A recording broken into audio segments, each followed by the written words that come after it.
ஆண்டவர் TMX முறுக்கு கம்பிகளின் அரசன்.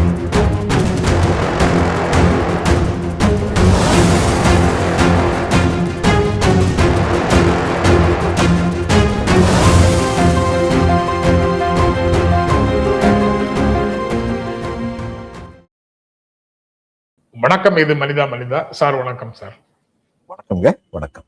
நேற்று தமிழ்நாடு சட்டப்பேரவையில் தவேகா விஜய் நம்பிக்கை முதலமைச்சர் விஜய் கொண்டு வந்த நம்பிக்கை வாக்கெடுப்புல வெற்றி பெற்றிருக்கிறார்.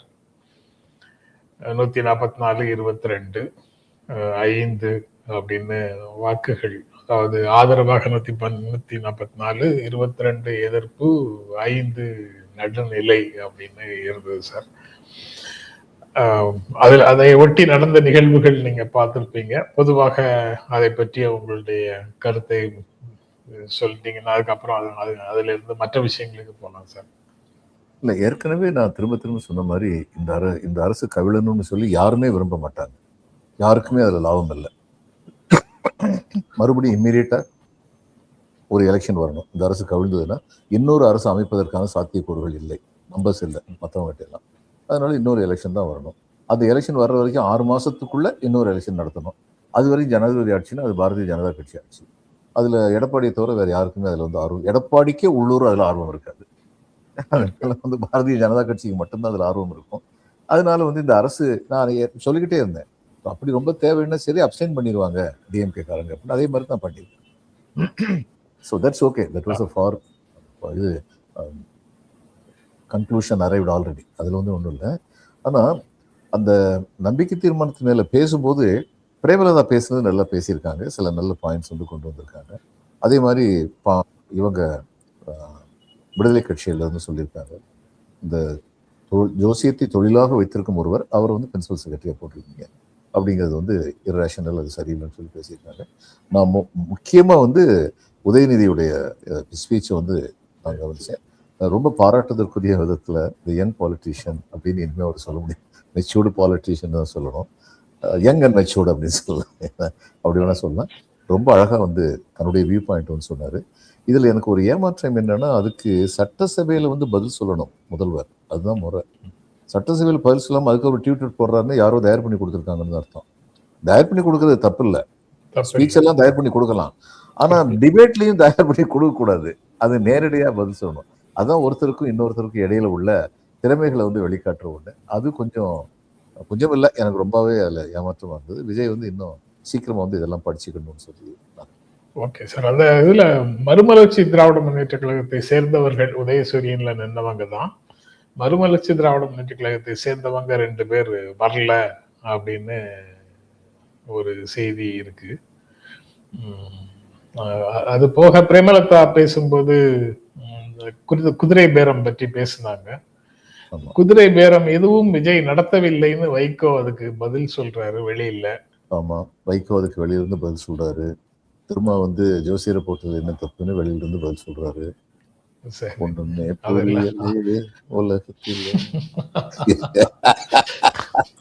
என்னமோ நடக்குதுங்கிறதாவது சரிதானா? அதுவும் சரி, மர்மமா இருக்குது, அதுவும் சரி. அதுதான் சார். திரும்ப விஜய்க்கு ஆதரவாக அதிமுக ஒரு 25 பேர் வாக்களித்தது அதுல ஒரு செய்தி. அதுதான் ஒரு குறிப்பிடத்தக்க செய்தி. அந்த 25 பேரும் எடியூரப்பா ஸ்டைல்ல, எடியூரப்பாவை முதலமைச்சராக்குறதுக்கு காங்கிரஸ் ஜேடிஎஸ்ல இருந்து ஒரு 17 பேரோ என்னவோ ராஜினாமா பண்ணிட்டு போனாங்க. அதே மாதிரி இப்போ தகுதி நீக்கம் வாங்கிட்டு 25 பேரும் பை எலெக்ஷன் போய் அதுல ஒரு கம்ஃபர்டபிள் மெஜாரிட்டி வந்துரும் அப்படின்னு நினைக்கிறாங்களா, இல்ல ஸ்பீக்கரை வச்சுக்கிட்டு ஆக்ஷன் எடுக்காமலே அப்படி தள்ளி போயிடலாம் அப்படின்னு நினைக்கிறாங்களா? கோர்ட்ல போய் வாங்கிட்டு வரட்டும்னு. ஆமா, ஸ்பீக்கர் வச்சு இப்போதைக்கு, ஏன்னா இதுக்குள்ள ஸ்பீக்கர் அவங்க பதவி நீக்கம் பண்ணிருக்கணும். இவ்வளவு எழுதிட்டார் இல்லையா, இபிஎஸ் எழுதிட்டாரு, பதவி நீக்கம் பண்ணிருக்கணும். பண்ணலங்கும் போது இவங்க இவங்க வச்சிருப்பாங்க. அடுத்து அவர் இபிஎஸ் கோர்ட்டுக்கு போவாரு. முதல்ல எலெக்ஷன் கமிஷனுக்கு போகலாம், அதுக்கப்புறம் கோர்ட்டுக்கு போகலாம். It's long drawn process. இது எல்லாமே நடக்கும். என்ன சார் தூய சக்திக்கு ஒரே சோதனையாக இருக்கு. அப்படி இல்லாம இது தூய பண்ணாருன்னா அப்புறம் சக்தி எப்படி இல்ல. தூய இது சக்தி இல்ல, இல்ல. இதுவரைக்கும் இவர் பண்ணதுல இது தூய சக்தி இல்லைங்கிறது தெரிகிறது. தெரிஞ்சது? One among the other kind of politicians. எல்லாரும் என்ன பண்ற அரசியல் பண்றாங்களோ அதைத்தான் இவரும் பண்றாரு. அதனால இது தூய சக்தின்னு சொல்ல வேண்டாம். எனக்கு என்னன்னா இந்த மாதிரி இந்த 700 சாராய கடை மூடினாரு. நீட் வந்து என்ன வேண்டான்னு சொல்லியிருந்தார். இது மாதிரி சில காரியங்கள் மக்கள் ஆதரவை பெறக்கூடிய காரியங்களை ஒரு பக்கம் செஞ்சுக்கிட்டு, இன்னொரு பக்கம் இவர் எதெல்லாம் குற்றம் சொன்னாரோ அதையெல்லாம் இவரும் செய்வாரு அரசியல்ல. அதையும் தவிர முக்கியம் சென்ட்ரல் கவர்மெண்டோட இவருடைய அப்ரோச் எப்படி இருக்க போகுது. இதை வந்து நீட் வந்து வேண்டாம்னு சொல்றது வேற, என்இபி வேணுமா வேண்டாமான்னு கேட்கறது வேற இல்லையா? ரெண்டுக்கு அடிப்படை வித்தியாசம் இருக்கு. அதுல இவர் என்ன ஸ்டாண்ட் எடுக்க போறாரு, இந்த மாதிரி பல விஷயங்கள் வந்து பார்த்துட்டு தான் சொல்லணும். அதாவது நான் இப்பயே வந்து ப்ரீ கன்க்ளூஷனா நான் ஒன்றும் சொல்ல விரும்பல. ஆனா இது வரைக்கும் நடந்ததே வந்து எனக்கு டிஸ்டர்பிங்காக தான் இருக்கு. இந்த முதல் 3 நாட்கள் நடந்த நிகழ்வுகள்ல அதற்கான அறிகுறிகள் எதுவும் தெரியல அப்படின்னு எடுத்துக்கலாமா? வந்தே மாதரம் இசைக்கப்பட்டதில்ல, அப்புறம் ஜோதிடத்தை தொழிலாக கொண்டவர் ஒருவரை அரசு அதிகாரியாக அவருக்கு அவருடைய டிபார்ட்மெண்ட்ல அவருக்கு உதவி செய்யும் அதிகாரியாக வச்சுக்கிறது இல்ல. அதுல எல்லாம் ஏதாவது அறிகுறிகள் தெரியுதா, இல்ல அது எளிதாக கடந்து போகக்கூடியது தானா? இல்ல வந்தே மாதரம் இதை வந்து நான் இன்னும் இவரு சொல்லி செஞ்சாங்கன்னு நான் நினைக்கல. ஆனா இவர் கூட இருக்கிறவங்கள சில பேர் வந்து சென்ட்ரல் கவர்மெண்ட் அஜெண்டாவை கேரி ஆன் பண்ணணும்னு நினைக்கிறவங்க, அவங்களுடைய முயற்சியினால இது நடந்திருக்கலாம். அடுத்தது வந்து சுப்ரீம் கோர்ட்டே சொல்லியிருக்க வந்தே மாதரம் ஆப்ஷனல் தான் அப்படின்னு சொல்லியிருக்காங்க. எந்த ஸ்டேட் கவர்மெண்ட்டும் அது கண்டிப்பாக ஃபாலோ பண்ணு சொல்ல. அதனால தான் இது வரைக்கும் பதவியில் இருந்த திராவிட முன்னேற்ற கழக ஆட்சியில் வந்து எந்த அரசு விழாக்கள்லையும் வந்தே மாதரம் பாடப்படலை. அதையும் நம்ம மனசில் வச்சுக்கணும். அதே மாதிரி இது வந்து தமிழ் வாழ்த்து முதலாவதாக பாடப்பட்டது அவங்களுடைய ஆட்சியில். இதில் 3வதாக பின்னுக்கு தள்ளப்பட்டதை பற்றி விஜய்ட்டு நான் ஒரு பெரிய குறை என்ன பார்க்குறேன்னா, இதில் வந்து திமுகவில் வந்து யாராவது ஒருத்தவங்க வந்து தவறு பண்ணாங்கன்னு சொல்லி வெளியில் தெரிய வந்ததுன்னா உடனடியாக திராவிட முன்னேற்ற கழகம் வந்து அவங்க மேலே நடவடிக்கை எடுத்திருக்கு. அதை நம்ம பார்த்துருக்கோம். இப்போ இவர் பதவி ஏற்றதுக்கு அப்புறம் தான் போக்சா வழக்கில் வந்து ஒருத்தர் அரெஸ்ட் பண்ணாங்க, இவங்களுடைய கட்சியை சேர்ந்த ஒருத்தர் அரெஸ்ட் பண்ணாங்க. இது செய்தி வரும்போது முதல்வர் மௌனம் காக்கக்கூடாது. Just keeping quiet. அவர் மேல ஏதாவது நடவடிக்கை எடுத்தாங்களா இல்லையான்னு நமக்கு தெரியாது. கட்சி நடவடிக்கை எடுக்குதா இல்லையான்னு தெரியாது. இது போன்ற செய்திகள் அவருக்கு வந்து வீட்டுக்கு போயினதுக்கு அப்புறம் நடக்கக்கூடிய செய்திகள் அவர்கிட்ட உடனே போகுதாங்கிறதும் தெரியல. அதாவது ப்ரொவைடட் அவர் வந்து வீட்டுக்கு போனதுக்கு அப்புறமா ஆக்சஸ்ல இருக்காரு எல்லாரோடையும். அப்படி இந்த மாதிரி செய்திகள் வந்தா உடனே அதை டிசிஷனை சொல்லுவாரு அப்படின்னு எல்லாம் நாம எடுத்துக்கொண்டால், அனுமானித்தால், அதுக்கப்புறமா அவர் நடக்காம ஆக்சஸ்ல இல்லைன்னா கூட அதை நான் ரொம்ப பெரிய குற்றமா சொல்ல மாட்டேன். 10 மணிக்கு மேல நிம்மதி வேணும், நான் தூங்கணும்னு நினைச்சாருன்னா காலையில் 6 மணிக்கு எந்திர பழக்கம் இருக்குன்னா 7 மணிலிருந்து 8 மணிக்குள்ள இந்த சிட்ரப்னு சொல்லுவோம், சிச்சுவேஷன் ரிப்போர்ட் அப்படின்னு. ஒவ்வொரு நாளும் கலெக்டர்ல ஆரம்பிச்சு chief secretary, DGP, chief minister, home minister எல்லாருக்குமே போகும். அந்த சிட்ரப் வந்து போகும். கலெக்டருக்கு அவரோட டிஸ்ட்ரிக்டுள்ள போகும். சீஃப் செக்ரட்டரி, சீஃப் மினிஸ்டருக்கு வந்து ஹோல் ஸ்டேட் வந்து போகும். அதை பார்த்துட்டு உடனடியாக வந்து இன்னைக்கு வரைக்கும் அதை பத்தி அவர் ஒண்ணுமே சொல்லலையே.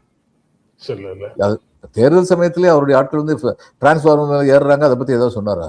சொல்லியிருக்கணுமே.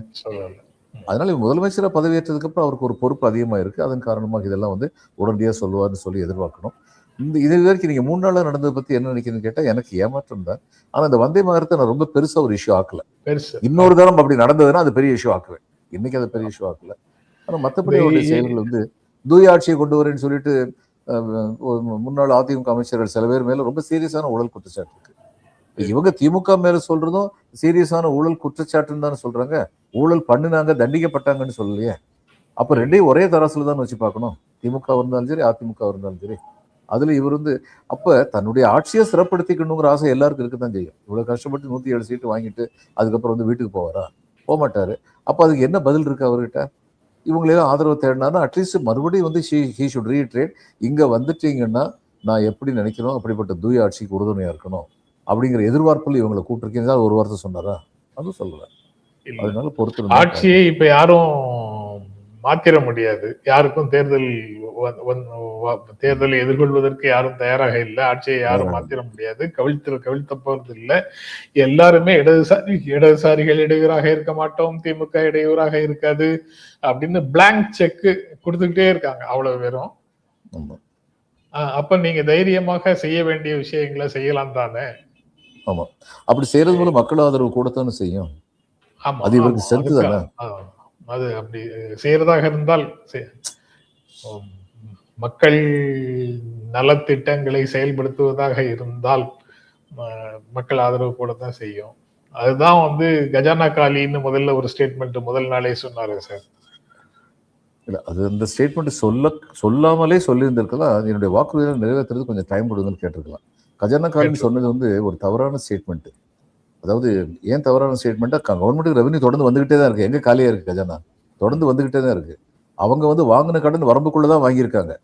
நீங்க புதுசா ஏதாவது செய்யணும்னா, இப்ப இவர் வந்து புதுசா அனௌன்ஸ் பண்ணும் பொழுதெல்லாம் கஷ்டத்தோட சேர்ந்து அனௌன்ஸ் பண்ணாங்க திமுக.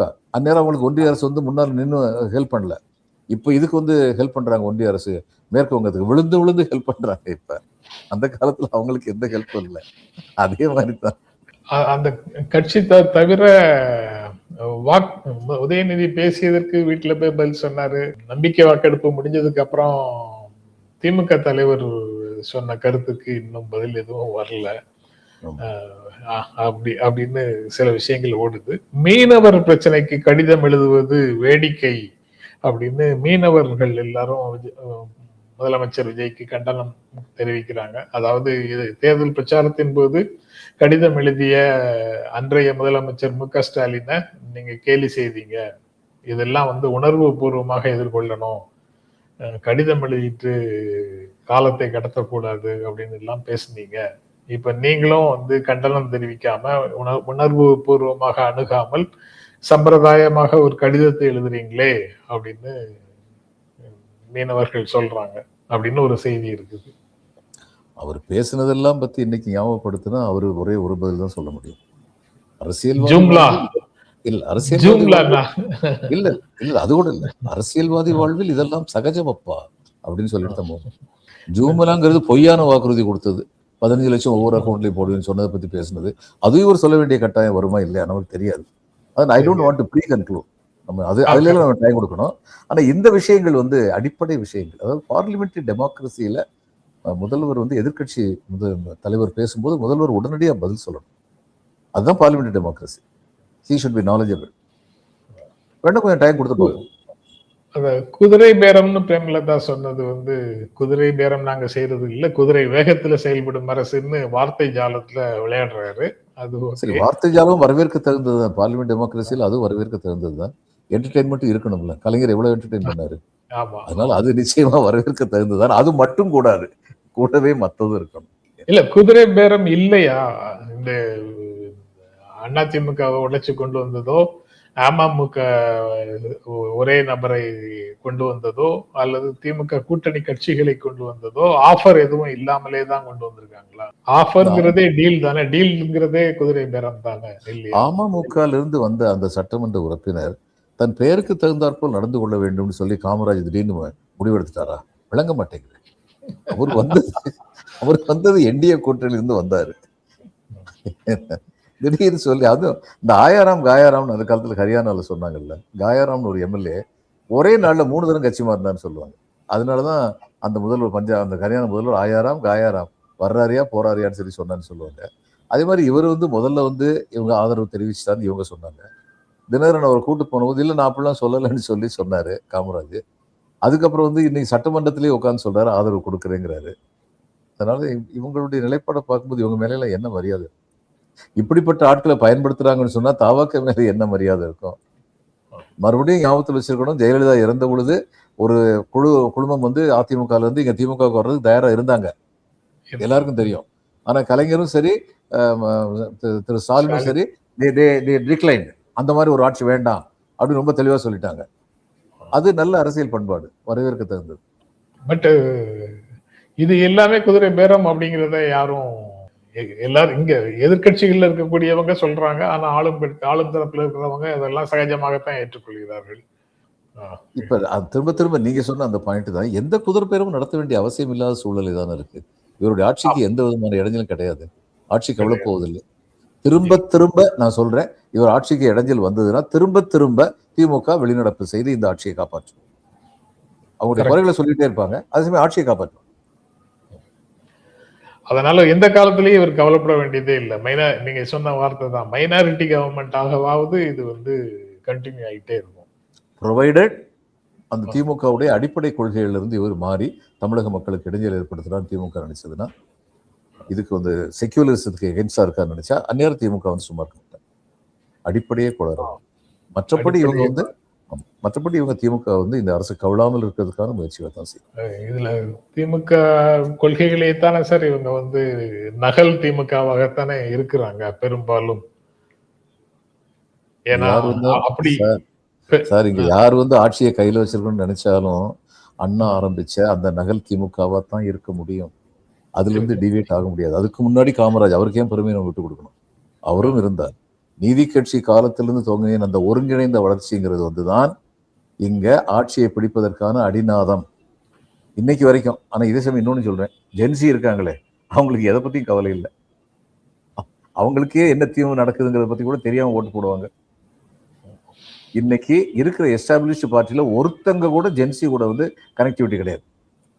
இந்த இவர் ஒருத்தர் தவிர, விஜய் ஒருத்தர் தவிர. இது எல்லா கட்சியிலும் தீவிரமா யோசிக்கணும் இதை பத்தி. அது அந்த பக்கத்துல இளைஞர்களுடைய ஓட்டே இல்லை. அதாவது ஜென்சி கேட்டகரியில இருக்கிறவங்க 2000க்கு பிறகு பிறந்த இளைஞர்களுடைய ஓட்டே யாருக்கும் இல்லைன்னு சொல்ல முடியுமா சார்? ஆனா இந்த அளவுக்கு மெஜாரிட்டியோட கனெக்ட் ஆகல அவங்க. மெஜாரிட்டி கனெக்ட் ஆகல. மெஜாரிட்டி ஓட்டு அவங்களுக்கு இல்லை சார். நான் சொன்னேன்ல, ரொம்ப சுருக்கமா சொன்னேன். நானும் நீங்களும் படிக்கும்போது தமிழ் ஒரு கட்டாய பாடமா இருந்தது. நமக்கு வந்து மொழிப்பாடமாகவாது. நான் பயிற்று மொழியாவே தமிழ் 7வது வகுப்பு வரைக்கும் படித்தேன். நீங்க 11 வரைக்கும் படிச்சிருக்கலாம், தெரியாது எனக்கு. அந்த மாதிரி பல பேர் வந்து 11 வரைக்கும் தமிழ் பயிற்று மொழியாக தான் வச்சிருந்தாங்க. காலேஜுக்கு போகும்போது ஆங்கிலத்தை படித்தாங்க. ஆனா தமிழை மொழிப்பாடமா இருந்த போதோட எனக்கு வந்து நான் தமிழை மட்டுமா படித்தேன்? தமிழை படித்தது மூலம் தமிழ் வரலாறு படித்தேன், தமிழர்களுடைய வரலாறு படித்தேன், எப்படியெல்லாம் சிறந்த ஒரு மேன்மையான வாழ்வு வாழ்ந்தார்கள்ங்கிறத படித்தேன், எப்படிப்பட்ட சிறந்த எண்ணங்கள் இருந்துச்சுங்கிறத படித்தேன். எங்க முப்பாட்டன் வந்து பிறப்புக்கும் எல்லா உயிருக்கும் சொல்லியிருக்காரு. எங்க முப்பாட்டன் வந்து யாதும் ஊரே யாவரும் கேளிர் சொல்லியிருக்காரு. எங்க முப்பாட்டன் வந்து செல்விருந்தோங்கி வருவிருந்து காத்திருப்பார் நல்விருந்து வானத்தவர்க்குன்னு சொல்லியிருக்காரு. இதெல்லாம் எங்களுக்கு வந்து ரத்தத்துல ஊறி போய் இருந்தது, படிச்சதுனால, தமிழை சொல்லி கொடுத்ததுனால. அதே மாதிரி கல்லூரிகள்ல யூனியன்ல வந்து யூனியன் எலெக்ஷன் நடந்தது, எங்களுக்கு அரசியல் தெரிஞ்சது. எங்களுக்கு முழுசா அரசியல் புரிஞ்சதா இல்லாம இருக்கலாம், ஆனா எங்களுக்கு அரசியல் தெரிஞ்சது. அதை பத்தி நாங்க யோசிக்க ஆரம்பிச்சோம். எம்ஜிஆரும் சிவாஜியும் பார்த்து எங்களுக்கு சினிமா பிடிச்சது. எங்களுக்கு 3 விஷயங்கள் இருந்தது. இன்னைக்குள்ள ஜென்சிக்கு ஒண்ணுதான் இருக்கு, சினிமா தவிர எதுவுமே கிடையாது. இதுல தவிக அணியில அதிமுக இருந்து பிரிஞ்சு வந்தவங்களை அந்த அதிமுகவை சேர்க்கிறதுக்கு காங்கிரஸ் கட்சி எதிர்ப்பு தெரிவிக்குதுன்னு ஒரு செய்தியா இருக்கு சார். அதோட நிகழ்ச்சி நிறைவு செய்யலாம். அந்த எதிர்ப்புக்கு என்ன மரியாதை இருக்கும் அங்க? ஒரு மரியாதை இருக்காது.